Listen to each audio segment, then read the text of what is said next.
RBS Notícias. Oferecimento. Conta Universitária Banrisul. Cashback e muitas vantagens. Abra sua pelo app.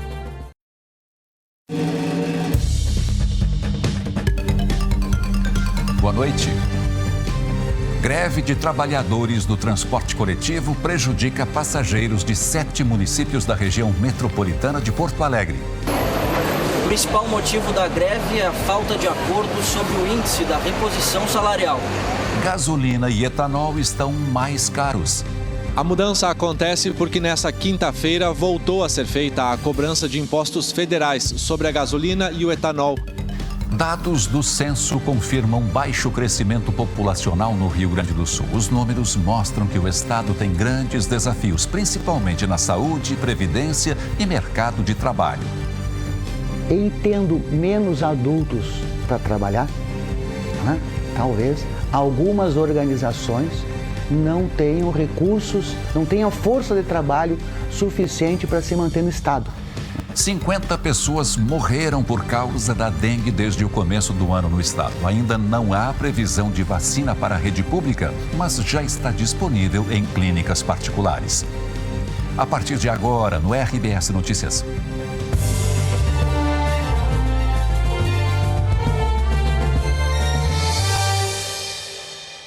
Não houve acordo entre rodoviários da região metropolitana de Porto Alegre e o Sindicato das Empresas do Transporte Coletivo em reunião no Tribunal Regional do Trabalho esta tarde.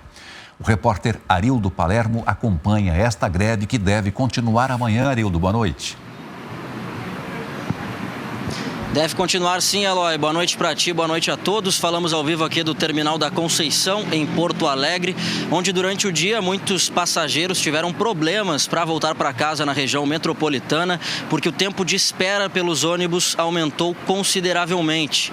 Trabalhadores de 7 empresas do transporte intermunicipal estão em greve desde a meia-noite desta quinta-feira. Eles pedem aumento de 6% nos salários. As empresas que representam o transporte oferecem aumento de 3% e outros 3% só quando houver reajuste na tarifa, o que não tem previsão para acontecer. Hoje à tarde houve uma reunião entre os trabalhadores e as empresas, mas não se chegou a um acordo. Eu conversei com o secretário que representa o Sindicato dos Trabalhadores do Transporte Intermunicipal. Ele me disse que amanhã a greve deve ser intensificada, o que significa que mais trabalhadores devem fazer a adesão. A associação que representa as empresas disse que neste momento não é possível fazer uma nova proposta à classe, mas que esperam até a próxima terça-feira uma resposta do governo do estado sobre um programa de compensação. Se a resposta for positiva, as empresas devem receber mais recursos e aí sim apresentar uma nova proposta.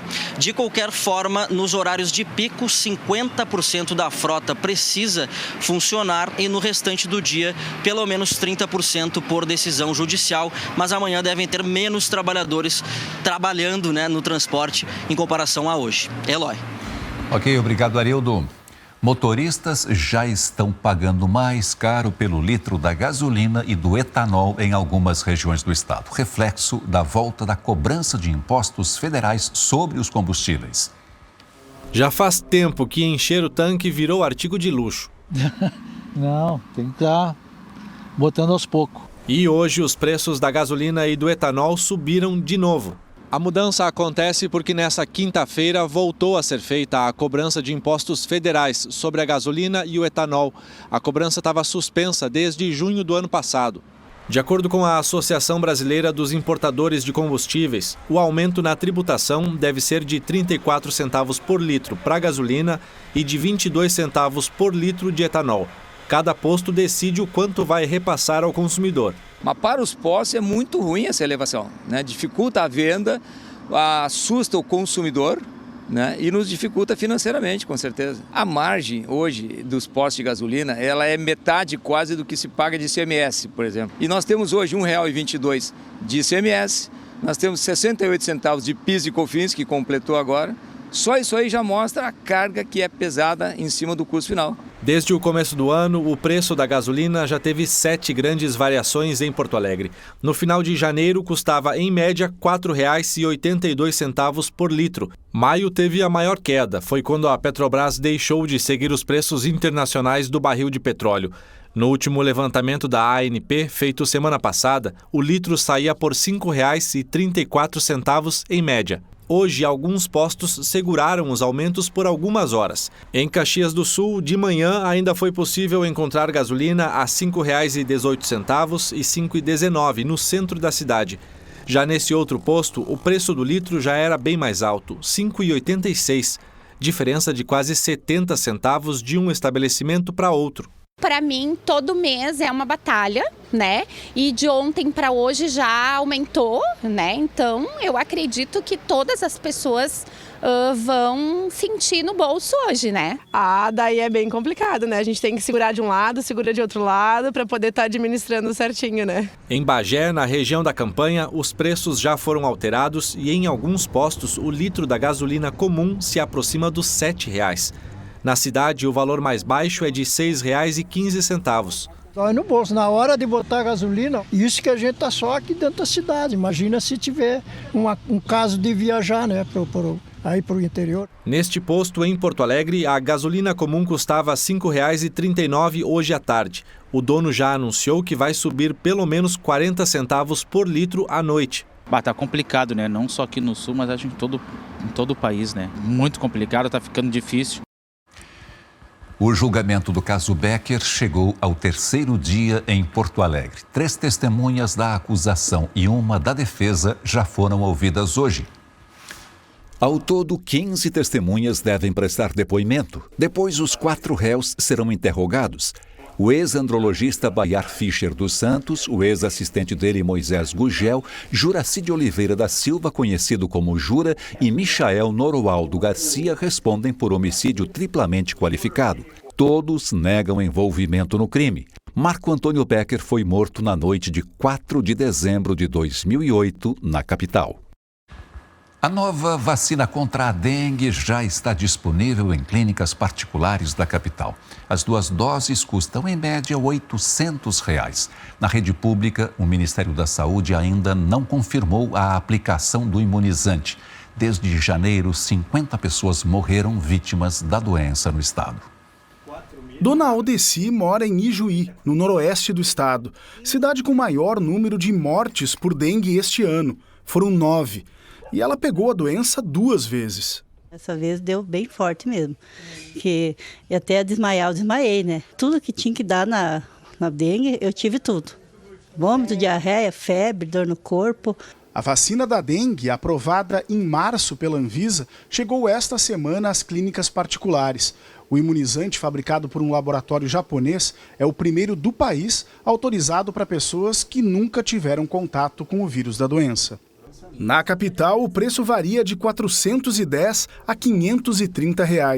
Apesar da alta procura, ainda é possível fazer a vacina sem agendamento. A gente consegue fazer ela dos 4 aos 60 anos de idade. Ela é em 2 doses, então com intervalo de 90 dias entre a primeira e a segunda dose. É importante ressaltar sempre para completar o esquema vacinal, porque assim a gente consegue manter a proteção e a eficácia da vacina. O imunizante também deve chegar a laboratórios e farmácias nos próximos dias. Até agora, a única vacina contra a dengue aprovada no Brasil era de um fabricante francês e tinha uso bem mais restrito. Nós tínhamos que ter a comprovação de que a pessoa tinha a dengue previamente, ela tinha infecção previamente pela dengue, e essa nova vacina ela veio para ampliar, né, o nosso calendário. O Hospital São Lucas da PUC participa de estudos de uma vacina do Instituto Butantan de São Paulo. A expectativa é que a pesquisa chegue ao fim no início do ano que vem. Esse estudo agora, para os critérios de inclusão, só para quem não teve dengue. A Anvisa já vem acompanhando o estudo, então é muito provável que tenha uma aprovação breve e que depois fica nos trâmites e na iniciativa do Ministério da Saúde colocar essa vacina no calendário vacinal ou não. Enquanto a vacina não chega à rede pública de saúde, os cuidados para evitar a proliferação do mosquito transmissor seguem tão importantes quanto a atenção aos sintomas. Sempre que tiver sintomas, procure uma unidade básica de saúde.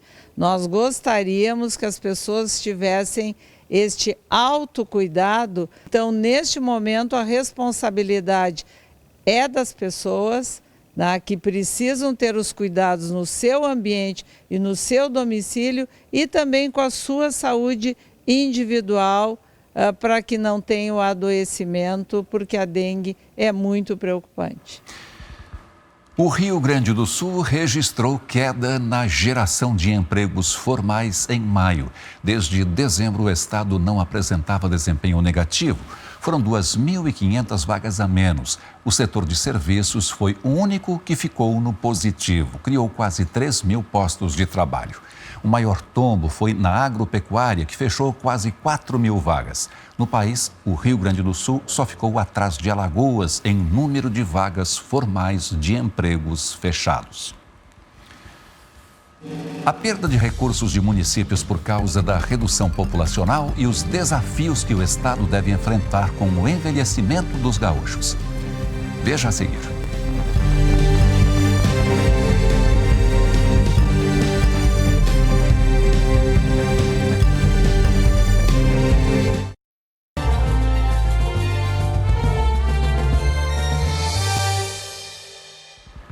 O número de habitantes do estado teve alta de 1,7% em 12 anos, uma das menores médias de crescimento do Brasil, segundo o IBGE.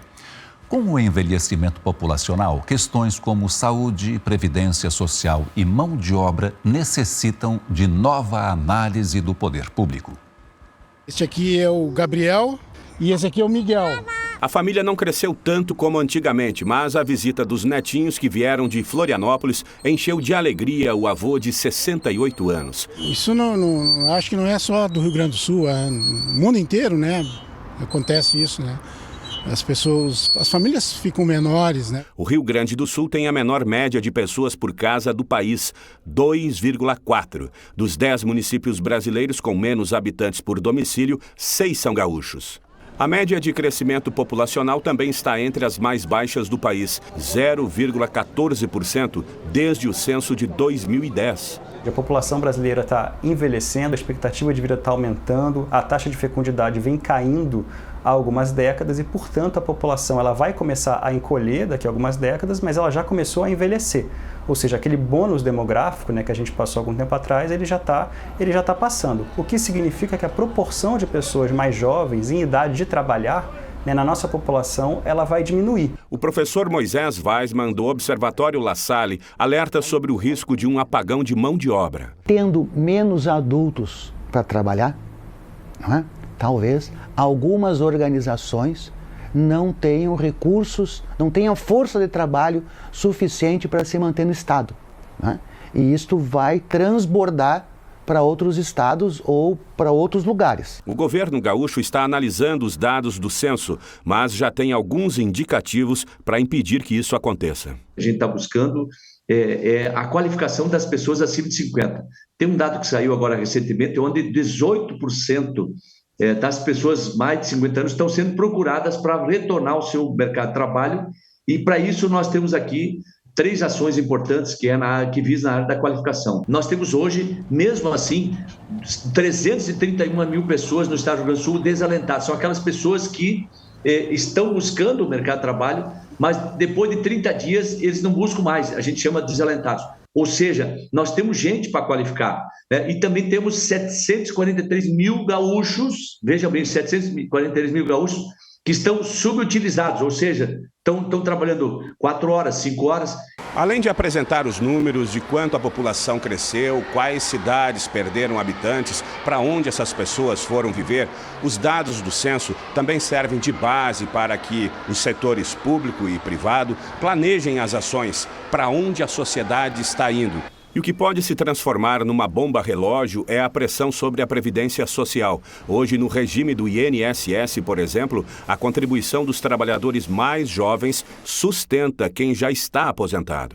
Hoje, ser idoso não é uma sentença de morte. Hoje, ser idoso é que tu tem ainda mais uma vida inteira, ou pelo menos uma parte de uma vida ainda ativa para viver. O censo indica também a necessidade de um equilíbrio para garantir os investimentos em saúde e educação. Significa que mesmo se a gente mantiver o volume de recursos que a gente coloca na educação básica, a gente vai acabar tendo mais verba para cada criança na educação básica. Então a gente vai ter que aumentar, né, a nossa verba no setor de saúde, né, e tornar também esses gastos mais eficientes para poder atender às necessidades de uma população que está envelhecendo. E o Rio Grande do Sul, pensado a partir deste último censo, terá que garantir a realização de sonhos de quem hoje está no banco escolar. Eu pretendo ser médica, né? Por que ser médica? Porque eu adoro ajudar as pessoas, sabe? Eu acho muito legal. O que você pretende ser? Dona de empresa. Então vai ficar morando aqui no Rio Grande do Sul? Vou permanecer aqui. Você gosta daqui? Amo muito aqui. O novo censo do IBGE apontou também que 290 municípios gaúchos perderam habitantes. E com menos moradores, 44 municípios devem também perder recursos. Juntos podem deixar de receber 14 milhões de reais do governo federal. O Fundo de Participação dos Municípios é dividido pela União, de acordo com a população mínima. O dinheiro vem de impostos como o de renda e o IPI, aquele cobrado sobre produtos industrializados. Na prática, quem tem mais habitantes recebe mais dinheiro. Com os dados do novo censo, 44 municípios que perderam moradores também passaram para outra faixa de cálculo e vão receber menos recursos da União. Segundo a Federação das Associações dos Municípios do Rio Grande do Sul, os mais afetados são Uruguaiana, Esteio, Cachoeira do Sul, Alegrete e Venâncio Aires. De maneira direta, essa falta de recursos que estava programado no nosso orçamento, ele afeta nos serviços de saúde, de educação, como compras de serviços, de exames, colocação de mais médicos, colocação de professores para o atendimento da nossa população, assim como de infraestrutura geral do município. Então, neste primeiro ano, nós estamos perdendo aí mais de 400 mil reais. É um dinheiro importante, visto que nosso orçamento está muito bem ajustado e já estávamos comprometidos com as ações em políticas de saúde. O município entrou com um recurso na Justiça para rever a contagem da população. Nós vamos contestar esse resultado, querer acesso para que isso a gente possa estar verificando em loco realmente as situações específicas que vão estar apontadas nesse censo. Nós temos uma convicção de que a população é maior do que essa, visto que nós temos frequentemente, diariamente, encontrado pessoas que não foram recenseadas. A FAMURS também entende que há margem para erro na contagem da população. Os municípios têm 20 dias para contestar os dados do censo. É importante que os municípios recorram e a FAMURS vai estar ao lado deles, né, trazendo subsídios também para que eles possam estar diminuindo esse impacto, diminuindo o número de municípios que estão hoje nessa situação de diminuição da população com implicação na questão especialmente do fundo de participação dos municípios para que se possa, vamos dizer, reduzir esses impactos e a população não sinta o efeito dessa redução. Uma lei federal sancionada hoje pode amenizar a perda dos municípios. O texto prevê que a redução de recursos seja parcelada em 10 anos, sendo 10% a cada ano, para evitar uma queda brusca de arrecadação dos cofres municipais. Afeta muito, né, porque os municípios já têm toda uma estrutura de serviços públicos à disposição da sua população e hoje a gente sabe que os municípios estão cada vez mais assoberbados, né, tanto na área da saúde, educação, segurança e na verdade eles já têm uma dificuldade de gerir com os recursos atuais. Terminou o interrogatório dos 14 acusados de envolvimento em desvios do PRONAF. Se não houver mais diligências, o julgamento será realizado. De acordo com o MPF, produtores rurais da região dos Vales assinavam pedidos de empréstimo por meio da Associação Santa Cruzense dos Pequenos Agricultores. Mas os valores não eram repassados, restando apenas dívidas. Mais de 6 mil pessoas podem ter sido prejudicadas. Mesmo classificado para as oitavas de final da Libertadores, o Internacional já voltou aos treinos hoje. Veja a seguir.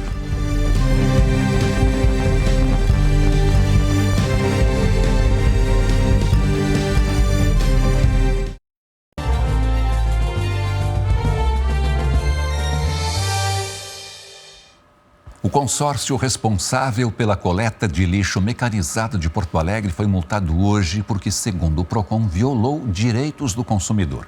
Os problemas no serviço foram mostrados aqui no RBS Notícias. A multa pode chegar a 3 milhões de reais. O consórcio Porto Alegre Limpa tem 20 dias para apresentar defesa. Nós entramos em contato, mas ainda aguardamos o posicionamento da empresa.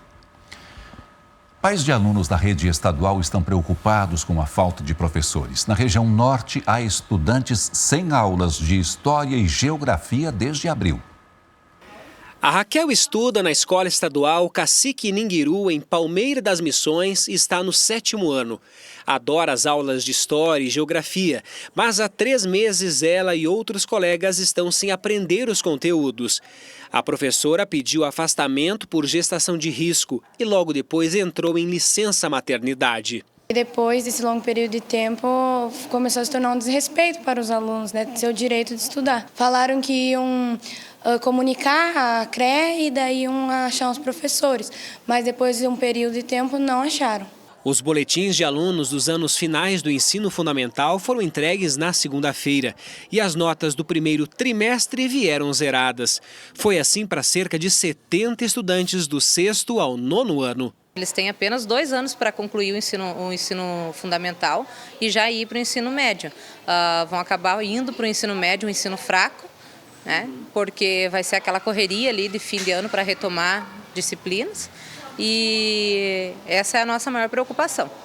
Com a falta de um professor de História e Geografia, 4 turmas estão sem as disciplinas.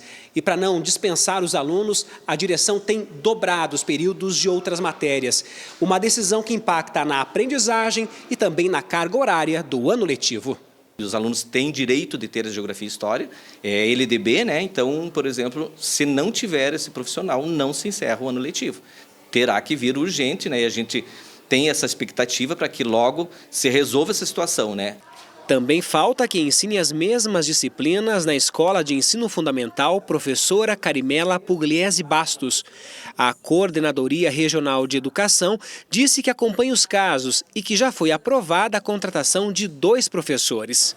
Uma situação de um número bastante grande de aposentadorias, de exonerações. Nós temos licença-saúde, que é um direito do trabalhador. Temos também a questão uma outra questão bem pontual de óbito. E a gente, assim, em cima dessas surgem as necessidades. Em Passo Fundo, alunos surdos estão sem intérprete de Libras há quase um mês, depois que houve um pedido de desligamento. A substituição para buscar no banco de reservas foi solicitada, mas a autorização ainda não veio. Aí quando ele está aprendendo Libras, que ele está aprendendo a estudar com a Libras, tiraram o intérprete dele. Então tu pensa, o que ele vai aprender? Ele não está aprendendo nada, ele deve estar perdido. De acordo com o CEPERS, sindicato que representa os trabalhadores na educação do estado, entre fevereiro e abril faltaram 116 professores e 90 especialistas nas escolas estaduais do Rio Grande do Sul. Nós pedimos uma entrevista à Secretaria de Educação para comentar esse levantamento e também a situação das escolas visitadas pela reportagem. A SEDUC respondeu por nota que todas as solicitações são atendidas por meio de novas contratações emergenciais, convocações de professores efetivos, pela ampliação de carga horária dos docentes ou por concurso público. A Secretaria de Educação também destacou que está priorizando profissionais que tenham maior disponibilidade de carga horária para atender os alunos da rede estadual.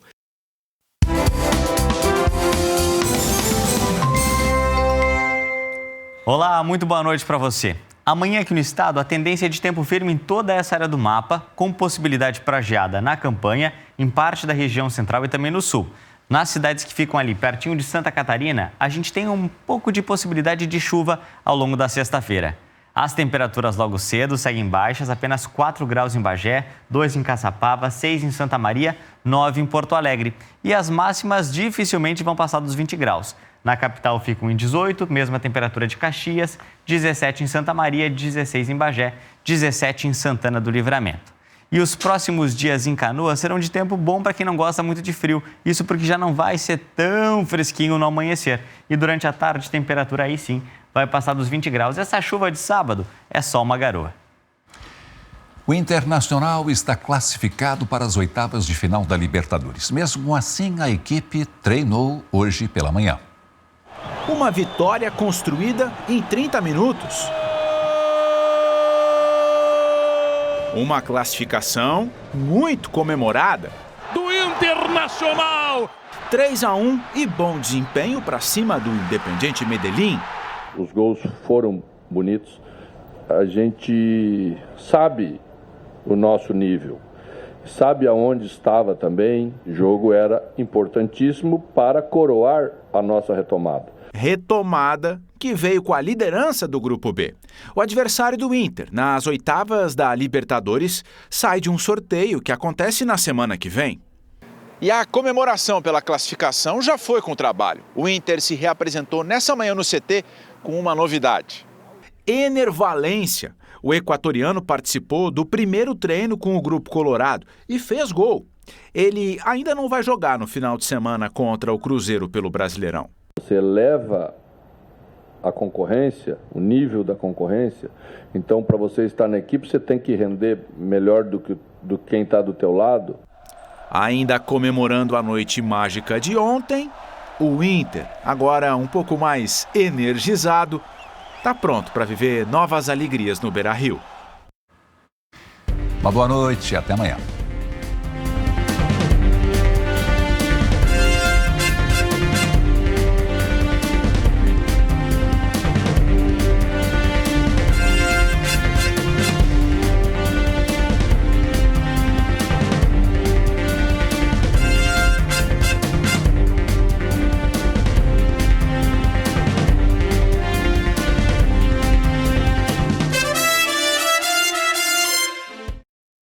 RBS Notícias. Oferecimento. Conta Universitária Banrisul. Cashback e muitas vantagens. Abra sua pelo app.